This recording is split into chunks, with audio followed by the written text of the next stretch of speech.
नमस्कार मित्रांनो, टेक्नो अथर्व या यूट्यूब चॅनलवर आपलं स्वागत. मित्रांनो, जुलैचा हप्ता कधी जमा होणार, त्याचबरोबर हप्ता वाढीसाठी आता नेमकं आपल्याला काय करावं लागणार, तर या संदर्भातील अतिशय महत्त्वाची अपडेट आणि माहिती आपण या व्हिडिओमध्ये बघणार आहोत. त्यामुळे मित्रांनो, हा व्हिडिओ आपल्यासाठी अतिशय महत्त्वाचा आहे. व्हिडिओ पूर्ण बघा, तरच आपल्याला कळेल की हप्ता नेमका कधी मिळणार आहे, त्याचबरोबर आपलं अनुदान वाढीसाठी आता आपल्याला काय करावं लागेल. तर मित्रांनो, व्हिडिओला सुरू करण्यापूर्वी नेहमीप्रमाणे विनंती करेन, जर आपण या चॅनलवर नवीन असाल तर चॅनलला सबस्क्राईब करा, व्हिडिओला लाईक करा आणि हा व्हिडिओ जास्तीत जास्त लाभार्थ्यांपर्यंत शेअर करा. तर वेळ न घालवता व्हिडिओ सुरू करूया आणि बघूया ती माहिती. तर बघा मित्रांनो, की जुलैचा महिना संपत आलेला आहे, अगदी एक दिवस बाकी आहे, तरी पण लाभार्थ्यांच्या खात्यावर जुलैचा हप्ता जमा झालेला नाही. त्याचबरोबर अनेक दिव्यांग बांधव असे आहेत की त्यांना सुद्धा जुलैचा हप्ता मिळालेला नाही. त्यामुळे सगळेजण चिंतातूर झालेले आहे. खरं पाहिलं तर दिव्यांग बांधव आणि निराधार बांधव यांची टोटल संख्या जर बघितली आपण, जे लाभार्थी आहे त्यांची, तर ती तब्बल 50 लाख आहे. त्यामुळे एवढ्या मोठ्या घटकांना वंचित ठेवता येणार नाही. आणि अनेक लाभार्थ्यांचे मला वेळोवेळी फोन येतात की त्यांच्या बऱ्याचशा ज्या काही गोष्टी आहे, म्हणजे औषधाचा खर्च आहे, घरातील छोटे मोठे कामं करायचे असेल किंवा काही अडचणी असेल, तर त्या दूर करण्यासाठी शासनाकडून जो काही 1500 रुपयाचा हप्ता मिळतो, निधी मिळतो, त्यावर त्यांचं सगळं अवलंबून आहे. त्यामुळे त्यांचा हप्ता मिळणं अतिशय गरजेचे आहे. तर मित्रांनो, बरेच जण म्हणतात की हप्ता मिळेल तेव्हा मिळेल, कारण आपली काय गव्हर्नमेंटकडे ठेवी नाही. तर मित्रांनो, हा सामाजिक सुरक्षेचा प्रश्न आहे, सामाजिक न्यायाचा प्रश्न आहे. आणि ज्याप्रमाणे भारतातील प्रत्येक नागरिकाला जीवन जगण्याचा अधिकार आहे, त्यानुसार आपल्याला सुद्धा हा अधिकार आहे.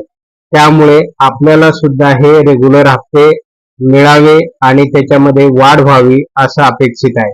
म्हणून आपण आपल्या चॅनलच्या वतीने लाभार्थ्यांचा हप्ता वाढवण्यात यावा या संदर्भात हा प्रश्न लावून धरलेला आहे.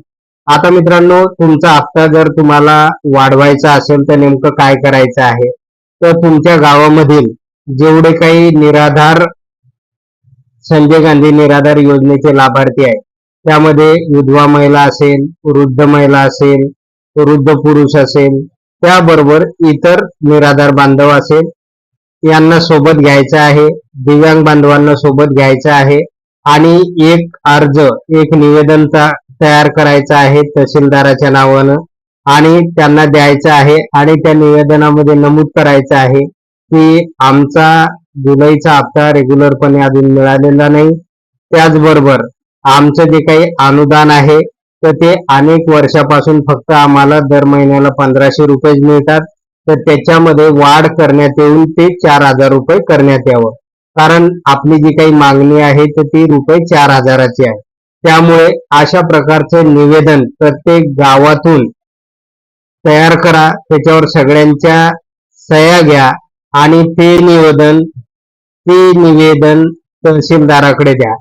म्हणजे प्रत्येक गावातून जर हा आवाज उठवला जाईल, प्रत्येक गावातून जर आपण अशा प्रकारची निवेदनं जर दिली, तर निश्चितच संपूर्ण महाराष्ट्रातील जे काही निराधार बांधव आहे, दिव्यांग बांधव आहे, तर त्याची काळजी शासनाला करावी लागेल आणि त्यांच्या निवेदनाची दखल घ्यावी लागेल.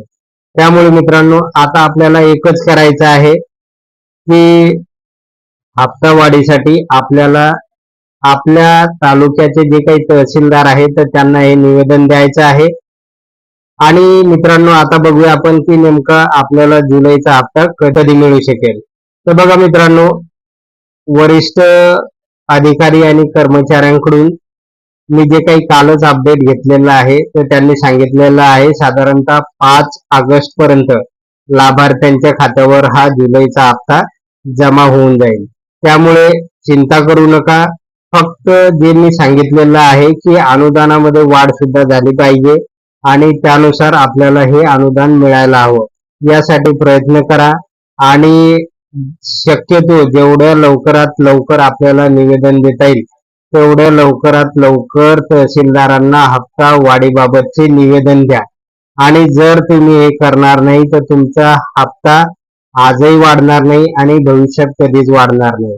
त्यामुळे ही दक्षता घ्या आणि याप्रमाणे कृती करा. आपलं चॅनल तुमच्या सोबत आहे. वेळोवेळी आपल्या चॅनलवर हप्ता वाढी संदर्भातील हा प्रश्न नेहमीच उचलून धरला जाईल. त्यामुळे मित्रांनो, आपली एक जबाबदारी आहे की चॅनलला जास्तीत जास्त सबस्क्राईब करा, या व्हिडिओला लाईक करा आणि हा व्हिडिओ जास्तीत जास्त लाभार्थ्यांपर्यंत शेअर करा, जेणेकरून याचा फायदा त्यांना सुद्धा होऊ शकेल. धन्यवाद.